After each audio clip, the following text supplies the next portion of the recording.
Napaka-solid. Dito pag pupunta kayo, magdala na kayo ng mga makakapal na jacket para hindi kayo lamigin. Kapag pinag-uusapan ng magandang kabundukan, malamig na temperatura, norte agad ang ating naiisip. Pero sa susunod na motocamping adventure natin ay hindi mo na kailangan pang lumayo at gumastos ng malaki para lang maranasan ang ganitong experience.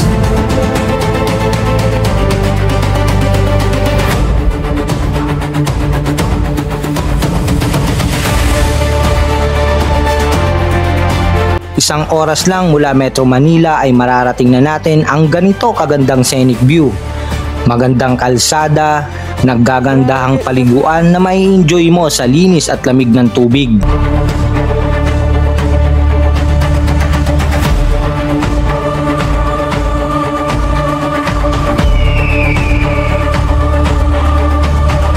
Kaya tara, samahan niyo ako muli sa panibagong istorya ng ating pagmomotocamping.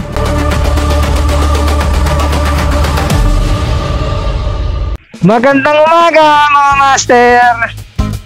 Napakaganda ng araw na to at umalpas na si Bagyong Juan. Sana okay tayong lahat.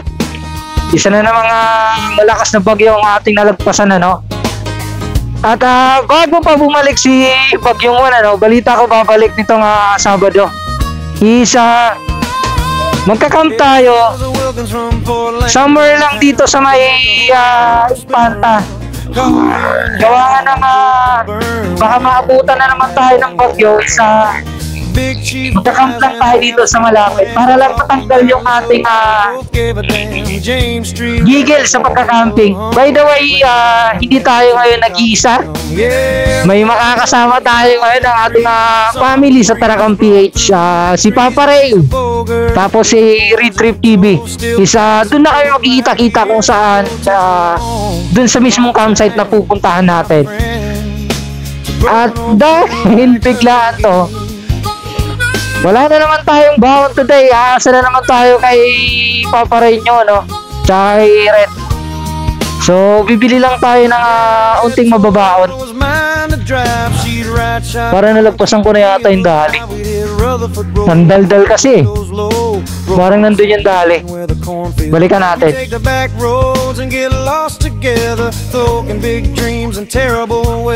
Ayun, yung dali. Sana naririnig nyo ako dahil pumanaw na ating action cam nung Las Pangasinan natin. Isang gamit natin ngayon, yung main shooter is camera. Naka-bluetooth siya sa DJI mic ko. Sana okay yung output ng audio niya Woohoo! Ganda ng umaga ngayon. Ito, may binibili ako dito sisig-sisigan. Ayan Pwede na to. Mabilisan, naka-light pack lang kasi tayo Alas 8 na, pero mahamog pa rin yung panahon tsaka medyo mataas na yung araw. Mahamog pa rin yung weather. Sana hindi tayo ulanin today at hindi tayo nakapagdala ng tarp. Sa light pack ang setup namin ngayon nila Papa Ray nyo. As in tent lang yung dala, konting lutuan, tapos yun na yun. At thank you so much pala sa Lone Rider sa pagsuporta sa ating motocamping na ginagawa at may bago tayong product na camping gears na pinadala nila ulit at mamaya ipapakita ko sa inyo. Bibigyan natin ng first impression at talaga naman napakaganda ng product na to at gamit na gamit natin, magagamit natin sa mga susunod nating motocamping adventure. So napamili na tayo at tutuloy-tuloy na tayo sa campsite na pupuntahan natin. Pagpasensyahan nyo hindi tayo makalayo. Gawa nga ng yung weather pa-iba-iba. Medyo nakakatakot iwanan yung bahay ko kasi solo lang naman tayo at nasa Porting Montalban tayo. Medyo medyo tumataas yung tubig doon kasi bukas na yung Upper Wawa Dam. Kaya yung normal na flow ng tubig lalong tumaas. Tapos last 2 days ago may nakita akong po sa isang kaibigan natin sa bike community, tatanggalin na daw yung arko ng Impanta. Yung, di ba, pagpupunta ng KM90, yung arko doon na welcome to Impanta. Yung tapat ng may ginawang leon doon, yung parang resort ba yun o parky something. So, nabasa ko yung last 2 days ago, ang sabi is tatanggalin na. So, nakakalungkot naman kung gano'n kasi yun yung kumbaga kung pupunta ka ng Impanta, yun yung isa yun sa picturean ba na patunay na nakapunta ka doon, lalo na sa katulad naming bikers. Kumbaga yun yung ebidensya na simula sa Maynila nakapag-bike ka ng hanggang Impanta. So sana hindi totoo. Siguro maabutan pa tayo ni Papa Renyo at saka Papa Renyo at maghahanap tayo ng isang pwesto tapos magkakape-kape lang tayo. Di naman tayo nagmamadali today at napakalapit lang ng campsite na pupuntahan natin. Walang kahirap-hirap. Pero may magandang klima at may magandang view.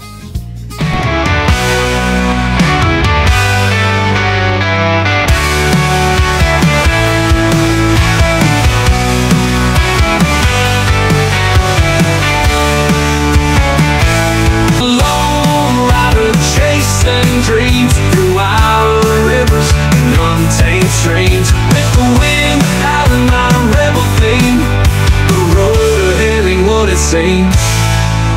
Huminto lang ako saglit kasi ganda ng na yun, yung bato na bundok. Alam ko may campsite dito na 3 bato pinagpatong kasi parang doon yata nakapag-camp na rin tayo doon. Actually maganda rin doon. Parang ito rin yung background mo, yung mga bato na bundok, parang limestone. Kaso nga lang, hindi, ewan ko lang kung naipapasok na yung motor doon. Kasi nung nag-camp kami doon, isa bike packing kami. So nakabisikleta. Medyo malayo yung lalakarin nyo just in case na hindi pa kaya ng motor. So, dinadaan-daan lang natin to kasi total nasa Marilaki lang naman tayo, Impanta lang yung pagkakampingan natin hanggat maaari na may nakikita tayo magandang scenery sa hintuan na lang natin at isa kahit pa paano may maganda tayong scenic view. Inagahan ko talaga umalis para makapaglaan sa oras ng hinto, palipad ng drone, kuha ng video, tsaka syempre yung takbo natin at tamang 40-40 lang, 40-50. At titingin-tingin na rin tayo ng posibleng magandang campsite dito, yung mga bagong umusbong na campsite, yung may mga potential talaga na pasok sa panlasa natin. Nandito na tayo sa portal. Hanap lang tayo ng pwedeng pagkapihan. So, habang inaantay natin dito sila Papa Ray at magkapi-kapi muna tayo dito. At i-enjoy natin tong napakagandang scenery ng Sierra Madre.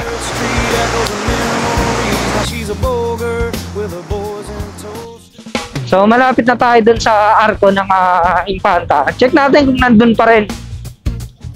Legit nga. Hala, oo nga, tinanggal nga. Aray ko!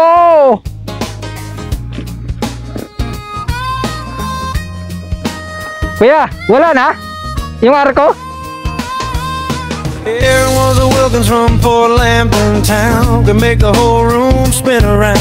Coffee in hand and a joke to burn. We learned more Ililipat? Big Chief Endurance. Sir. Nalungkot si Sir, kasi isa talaga to sa, halimbawa katulad na yung mga bikers, isa to sa yung arko dyan na kumbaga pag nakapunta ka rito at nakapagpa-picture ka doon, kumbaga tinitreasure namin yung moment na yon, yung picture na yon. Sa hirap ba naman ng ahon mo rito, init, kahit man lang dun sa picture ng arko ng Impanta, sa rewarding na yun para sa amin. Pero natanong ko kanina si Sir, yung lokal doon, Kaya pala giniba yung arko kasi nga may ginagawang windmill, parang extension yata. Is yung mga turbine, di ba, sobrang hahaba na, hindi makadaan. Pero gagawin din naman pala pagkatapos at sabi nga mas maganda pa daw yung arko na ilalagay nila, ibabalik nila ulit dyan. Pero nakakapanginayang lang kasi yung, di ba, yung arko na yun, ang tagal ng kumbaga hinubog na rin ang panahon. Kami na rin kwento na naganap doon. Pero ganun talaga. Pag may ginagawa talagang modernisasyon o dinidevelop, ay talaga, may nasa-sacrifice talaga. Pero ang kagandahan, ibabalik naman. May maliit na balls. Smoke short nights, we beat the odds, turn back roads, dust into homegrown God. Wow, ganda lang tubig. Yes.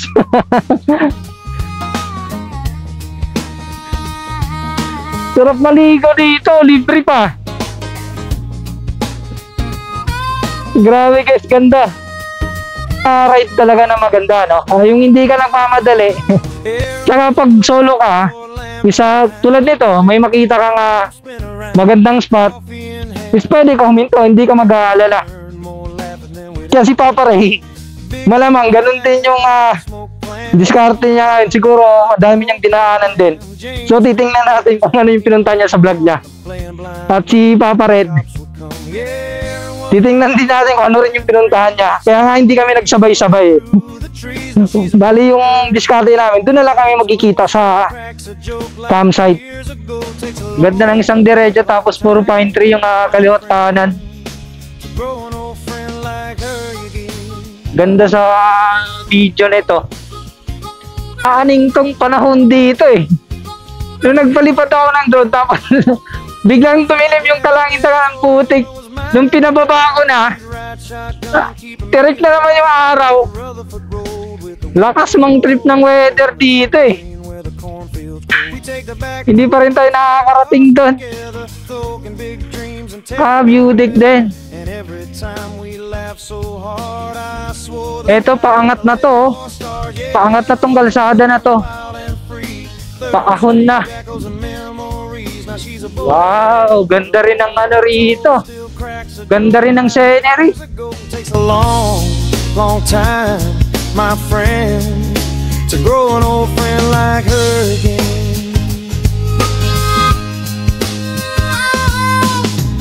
Alam ko, ito na yata yun. Ito na yung napanood ko kila Weekend, kila Ian sa mga kasama natin, kila EK. Ito na yata yun. Oo, ito na yun. Itong part na yun. Asan yung bundok na pinagkakampingan? Victory Peak. Tanong natin. Tay! Dito ba yung Victory Peak? Ayun, tama. Dito nga. Nag-landslide na.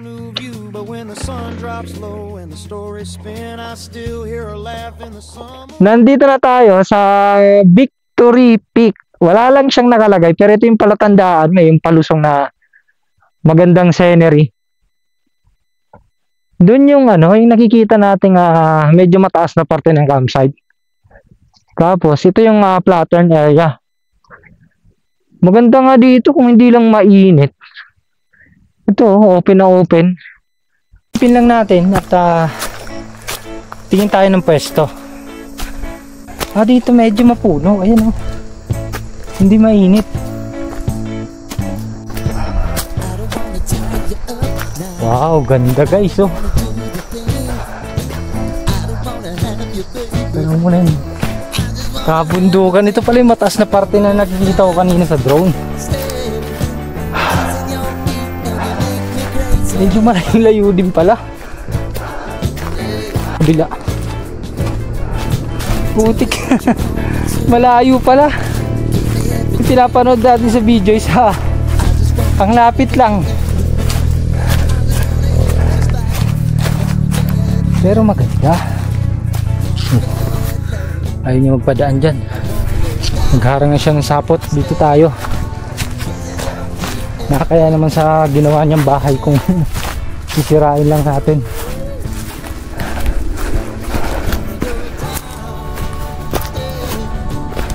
Maganda dito.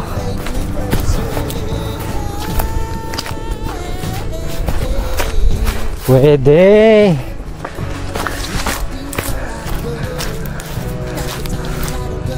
Ganda rin dito, oh. Ang daming pipwestohan. Medyo malambot lang yung lupa. Gawa nga ng itong part na to, hindi naaarawan, eh, no? May mga mini mossy forest.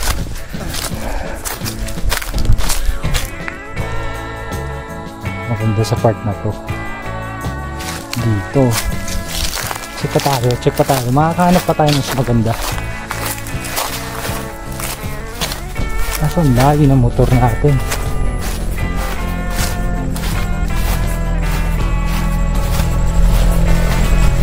Pag inakit naman natin, baka kasi pag umulan, mahirapan tayo pababa.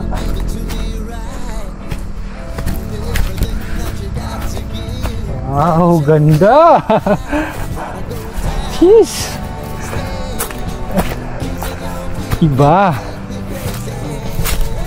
Dito, maganda rin dito. Ang problema, pag umulan, mai-stuck yung tubig.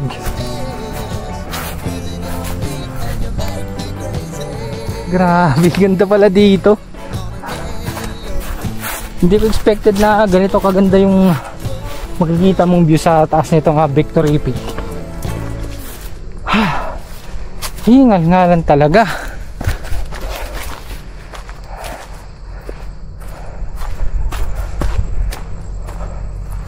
Medyo malayo pala yung hakutan talaga. Isagad pa natin dito sa dulo para just in case na pumunta kayo dito, makikita nyo rin kung saan kayo mag-i-spot. Dito medyo ayun lang, medyo may mga baso-basura na at masukal na. Hindi lang masuka-suka, masukal talaga.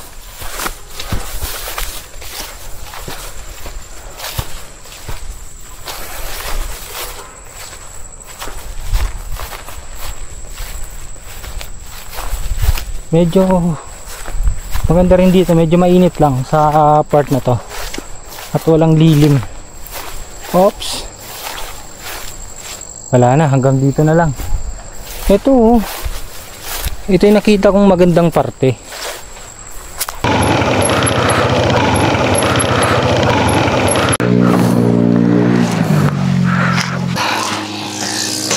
Baklas na tayo para makapag-setup na.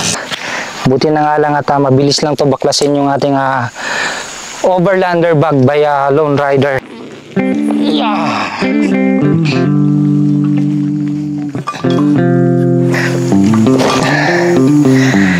Yes sir! Sa wakas, nakahanap din tayo ng magandang pwesto. Dito tayo sa side na to, magpipitch ng tent. Tapos, ito yung background natin. Overlooking, tanaw natin yung kabundukan ng Sierra Madre. Pero bago ang lahat, gusto ko lang iyabang sa inyo ang ating bagong camping gears by Lone Rider. By the way, maraming salamat. Thank you so much Lone Rider sa pagsuporta sa ating ginagawang moto camping adventure. Bali, hindi tayo nagdala ng top box, ano? Ito yung ginamit natin na overlander, 48 liters. So, bigyan lang natin ito ng first impression. Bali, ang size pala nito is 48 liters. Ito yung pinakamalaking size ng overlander by Lone Rider, ano? Then, nakita nyo naman kung gano'n natin to kabilis baklasin doon. May 4 na buckle to na quick release, so mabilis lang baklasin. Then, eto, ang dami niyang accessories.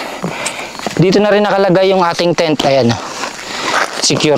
EDB tent by Lone Rider din, so perfect talaga to para dito sa overlander. Sila yung match na accessories, itong bag tapos itong EDB tent. Sa design niya sa labas is ayan, marami siyang accessories na pwede nyong ilagay. Tulad nito, nilagyan ko siya ng baso para nasa labas na lang, hindi na siya kakain ng space sa loob. Tapos yung tent, tulad nga ng sinabi ko, pwede ka pa maglagay dito ng tent. Maluwag pa yung space mo sa loob, nasa labas yung tent. So baklasin lang natin para makita nyo kung gaano kaluwag sa loob itong overlander bag ni Lone Rider, ano. Pwede rin siya maging backpack. Ayan, meron din siya kasamang strap just in case na mag-aakot kayo ng gamit at pataas. Yan, ready to go ka na agad. Baling gagamitin nating tent ngayon sa EDB tent, ano, para sa kami ni Papa Ray nyo. So mamaya papakita natin yung magiging itsura niya.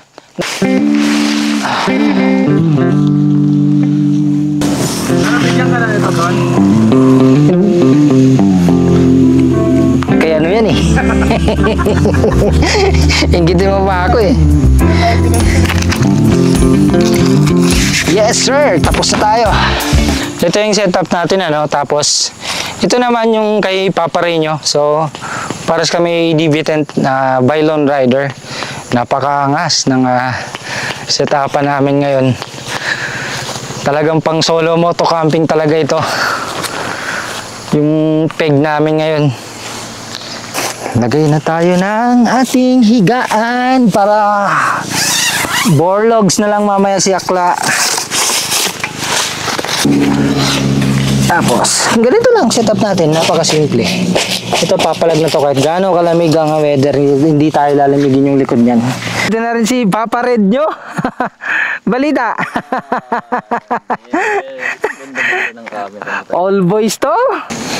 At bago gumabi at gagawa kami ng ano, sila pala, tapos na. Ito yung magiging ano namin, siesta time. So yun na, naabutan natin dito si Papa Alder, nag-shoot sila. Maganda. Sana all. Pinukuha ko na magandang shots yung ano, yung campsite. Ganda.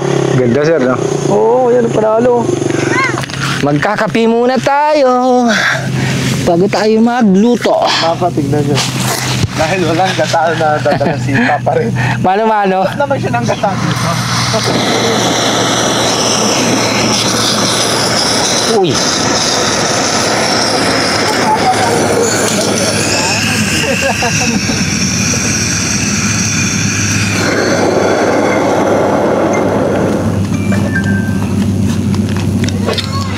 Fire retardant talaga to pre, oh. Hindi nasunog. Hindi nasunog. Pas no? Oo. Tapos gumano yung apoy, Papa, no? Oo, putik. May ibang tent yun, pre. Sunod na, no? Sunog na. So ano to? Fire, ano? Fire ano siya, may substance siya ng retardant. retardant. Retardant. May substance. So, walang nangyari, pre, oh. Oh, yan. Jeez. Baka ADB yan. Baka ADB yan. Parehas kami papadadram. Ang nangyari, pakita ko sa inyo. Galing. Akala ko mabubutas eh.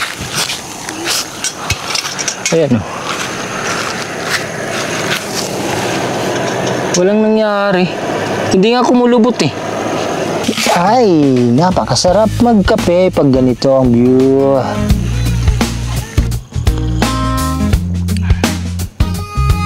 Sarap.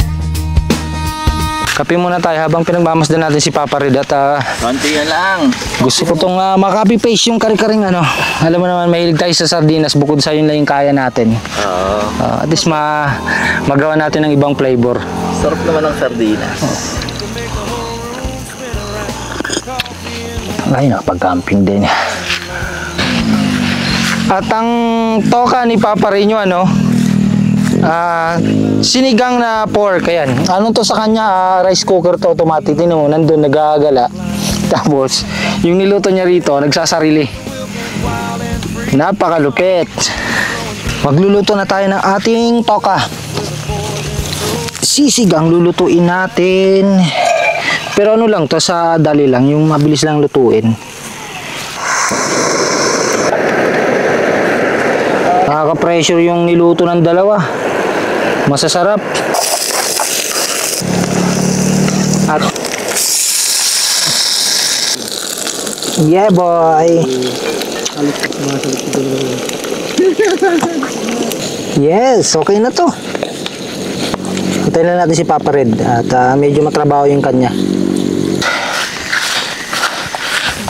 Alas 7 na, tapos na tayo magluto. Magkakabit na lang tayo ng ating mga ilaw para all goods na tayo.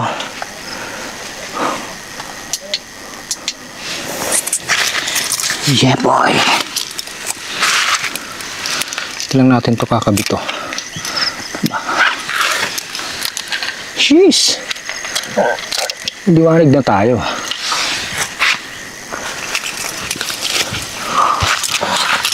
Ito.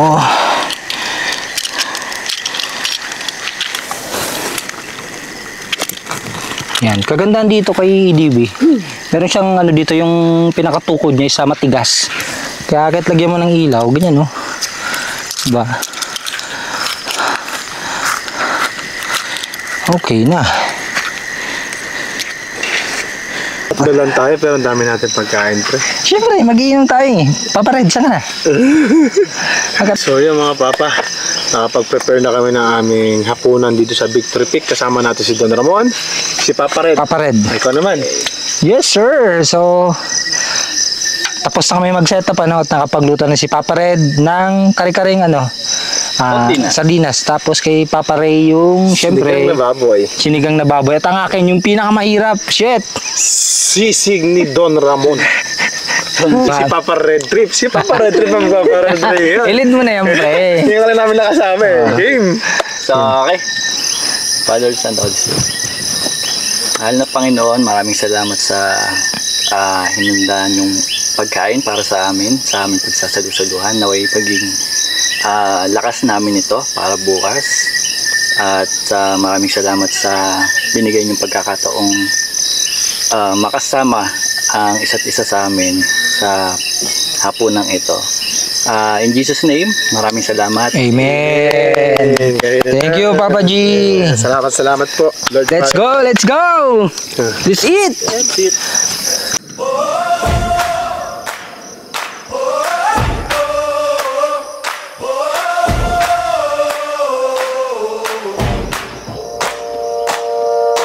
Held my breath for years it seems, underwater chasing dreams. Ano, Papa Red? explain natin ha. Ito ay luto sa kare-kare pero sa Pinas. Yung lasa daw, sabi nila mga kaibigan natin ay Bicol Express. Maybe tomorrow. Pero mo, Papa, pagbungad ko pa lang kanina doon. Kain agad. Kumuha ka agad ng ano, tikman mo yung ano. Kunti kasi yung nadala kong hipon. Hipon? Nahuli, iniwan ko dito sa baba. Kanina mga papapagating ko. Nakita nyo si Don Ramon kumakain na. Nasa kaldero na agad. Si Don Ramon pa naman mga papa, pag mabait yung lokal, panatag yan. Oh. Papalagyan si Papa Don ng kainan. Kainan.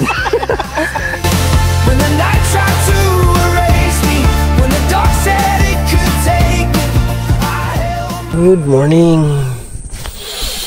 Tingnan natin yung weather sa labas. Grabe, lamig.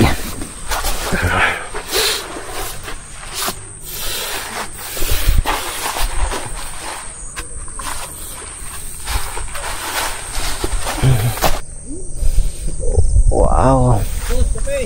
Sige lang, kuya.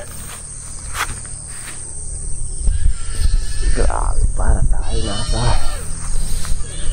binggit sa lamig, oh. Kaya pala nagising ako sa sobrang lamig. Tingnan nyo naman, guys, no?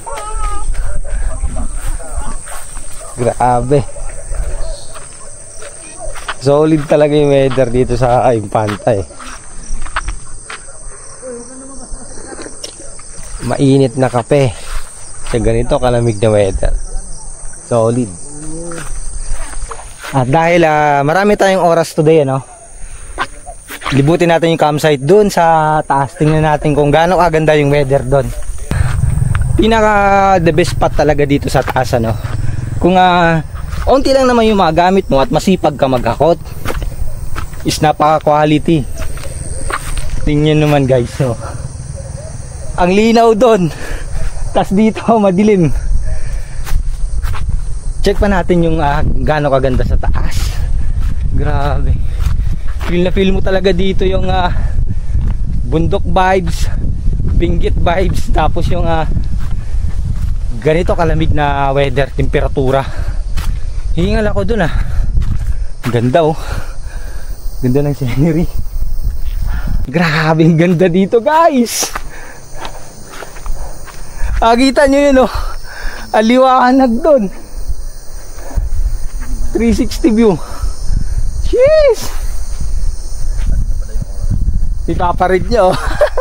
Solid, Papa? Solid. Punta ka ron, Papa. Napaka-solid. Dito, pag pupunta kayo, magdala na kayo ng mga makakapal na jacket para hindi kayo lamigin. Kasi kaninang umaga, hindi tayo nakapag-jacket. At yun yung gumising sa atin, ano? Kasi kung naka-jacket tayo na makapalay, tuloy-tuloy yung tulog natin. Baka tanghali na tayo gumising. Sobrang sarap matulog dito.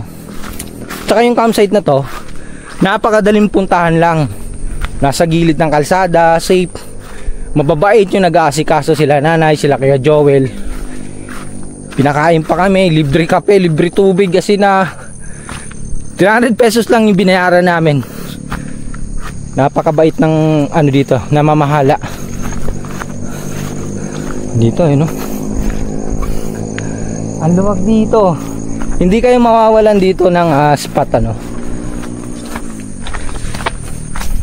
Kasi dito may view, bundok. Tapos pag hindi naman dito sa kabilang side, bundok din. Tanaw mo dito yung dagat ng Quezon. Kaso ngayon, hindi natin masisilayan yan kasi balot na balot tayo sa makapal na ulap. By the way, ito yung pinakamataas na peak dito sa Infanta Riel, ano. Ayun na yung bundok doon na sa tapat natin. Yun yung pinakamataas itong parte na to. Ganito kasolid yung camping spot na to. Maganda yung view, maganda yung weather, mura pa dito guys, oh. Grabe sir, tingnan nyo naman. Woohoo! 360 view.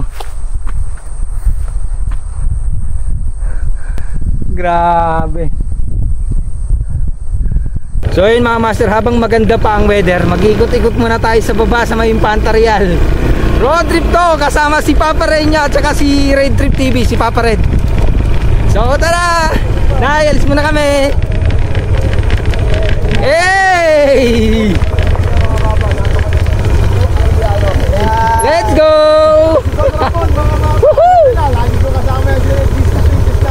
Let's go!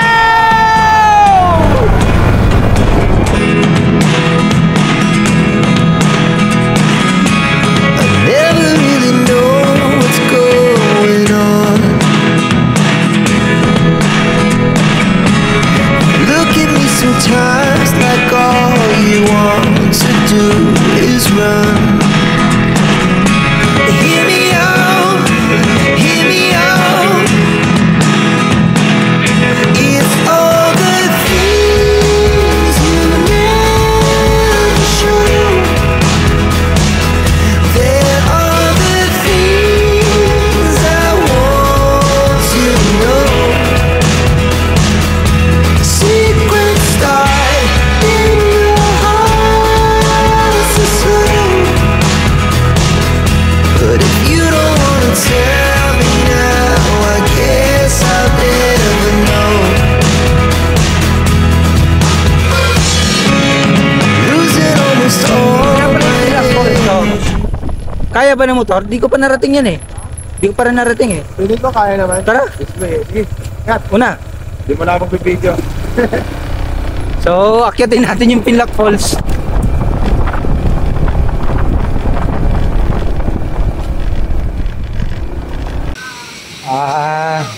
Maganda. Ganda rin oh. Linaw ng tubig. Meron pa doon. Ganda ng tubig nila oh, hanggang doon. Tapos dito may malit na liguan hanggang doon sa pinaka falls nila. Maganda rin oh. Solid din. Tapos dito ka magka-cottage. Grabe, ganda rin. May tulugan sa taas. Kailangan mo dito ng mainit na kape at saka alak para makaligo ka ng matiwasay. Ang lamig eh. Papa, malamig? Papa Red? Malamig. Talon ka nga. Makalipas ang napakahabang oras, nakahanap na rin tayo ng kakainan. Sa unahan lang ng tulay na yan, no? Sa may Pinlac. Ito ng aming hot silog. Let's go! Almusal na tayo, mga Disney princess. So yun mga master, nagpaalam na tayo dito kay Ate Flore at babalik tayo. Kinuha na rin namin yung number. Yo Joel, maraming salamat sa pag-aasikaso at kung minsan, hindi naman talaga yung magandang view yung nagpapaganda sa isang lugar, kundi yung mga taong nakikilala natin dito at nagiging kaibigan. Hanggang sa muli, hanggang dito na lang ang ating pagmumotocamping sa araw na to. Ang nag-iisang Disney Princess, Don Ramon Diaries. So yun mga master, dahil wala na ang arko, kuha tayo ng souvenir na galing doon. Natin pinagpicturean ng arko na nakabike tayo. Ito na lang siya. So iuwi natin to, lalagay natin sa ating bisikleta. So yung mga bata dito, nalulungkot sa pagkawala ng arko kasi nagkakaroon din sila ng kita doon, at halimbawa pag wala kang kasama, magpa-picture sila, magpa-picture kayo. Itong mga batang magpa-picture tapos abutin mo lang ng barya, di ba brother? Kaya mo babalik yun, kukuha tayo ng souvenir. Tara.